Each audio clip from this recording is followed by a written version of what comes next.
yaitu mengubah tatapan menjadi pengharapan. Mengubah tatapan menjadi pengharapan. Kita bisa melihat pada waktu Tuhan Yesus disiksa, Tuhan Yesus ada dalam perjalanan untuk harus menuju ke Golgota. Ketika Tuhan Yesus disiksa, kita melihat kepada murid-murid Tuhan Yesus dan orang-orang yang mengasihi Tuhan Yesus pada waktu itu. Ketika Tuhan Yesus disiksa, apa yang mereka rasakan? Para murid dan orang-orang yang mengasihi Yesus, mereka merasa sedih. Mereka merasa bahwa kenapa Tuhan harus menanggung semua ini? Tuhan tidak berbuat dosa. Justru Tuhan datang, Tuhan menyampaikan kebenaran.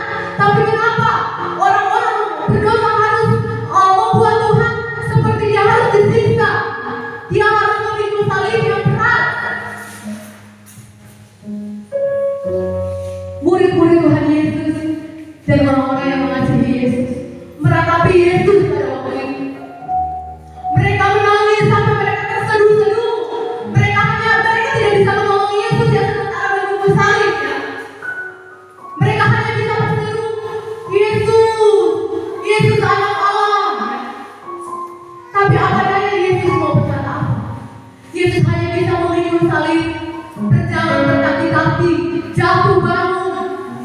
Ia tetap memikul salib. Orang-orang yang mengasihi dia waktu itu, mereka meratapi dia. Tetapi ratapan mereka itu tidak keluar begitu saja. Mereka tidak menangis begitu saja. Air mata mereka tidak begitu saja.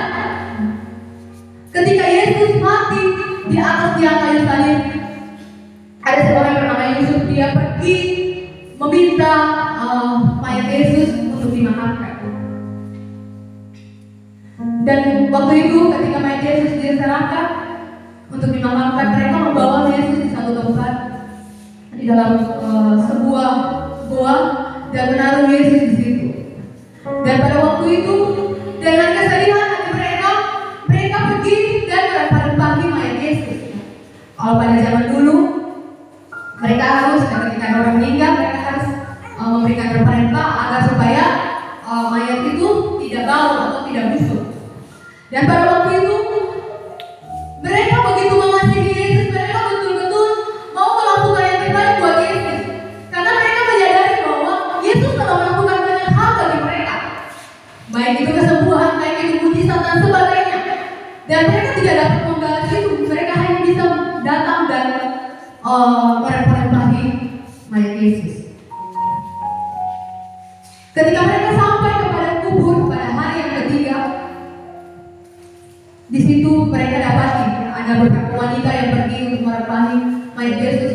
Dan ketika mereka sampai di situ, batu sudah terguling. Mereka tercengang-cengang satu dengan yang lain. Mereka heran, siapa yang membuka pintu kubur Yesus? Siapa yang mengguli batu yang sangat besar itu? Mereka terheran-heran akan kejadian yang terjadi pada waktu itu. Tetapi apa yang mereka dapat? Kabar sukacita yang luar biasa yang mereka dapat.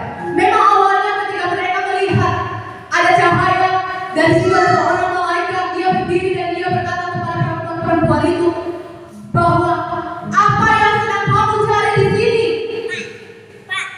Siapa yang engkau cari?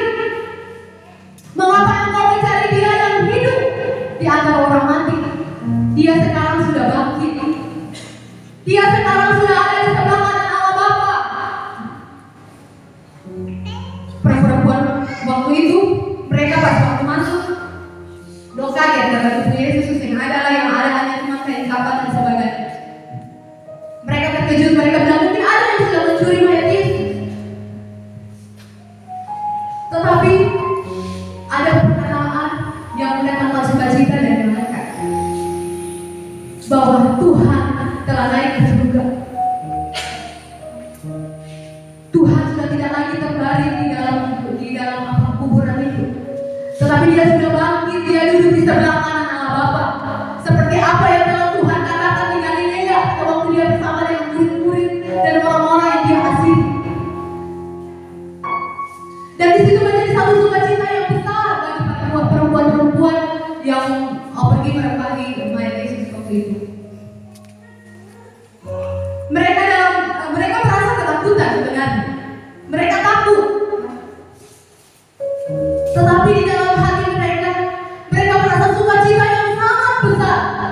Karena mereka tahu bahwa mereka punya pengharapan. Pengharapan apa? Pengharapan bahwa Yesus sudah bangkit memberikan mereka kemenangan. Mereka pulang dan memberitahukan kabar gembira, pulang dan memberitahukan kabar baik itu buat semua orang. Tetapi apa yang mereka katakan buat perempuan-perempuan itu? Kalian seperti berbicara seperti omong kosong. Seakan-akan kalau mereka mau bilang, kamu jangan gila. Semua gila, Tuhan Yesus dia bangkit. Pas kamu akan bilang seperti itu. Dan para murid waktu itu mereka bilang, oh kalian berkata itu seperti omong kosong. Jangan berbicara omong kosong di sini. Sampai-sampai Petrus harus lari. Cepat-cepat dia harus melihat apa benar yang dikatakan oleh perempuan-perempuan itu. Ketika Yesus berlari ke dalam kuburan, dia mendapati yang ada hanya kain kafan, kain yang dibungkus, kain yang mereka pakai untuk membungkus Tuhan Yesus pada waktu itu.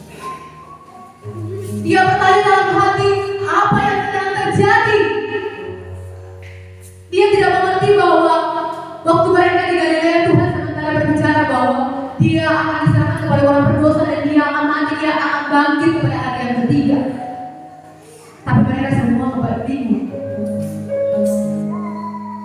Tuhan mengubah ratapan yang tadinya mereka meratapi Yesus, yang mereka menangis terseduh-seduh. Tetapi Tuhan mengubahnya menjadi pengharapan yang pasti.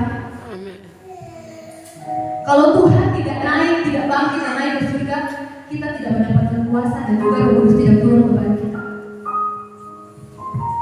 Tapi karena Tuhan Yesus dia mati, dia bangkit, dia naik, dia memberikan Roh Kudus kepada saya dan saudara untuk menghibur kita, agar supaya kita punya pengharapan yang pasti dan tetap hanya kepada Tuhan.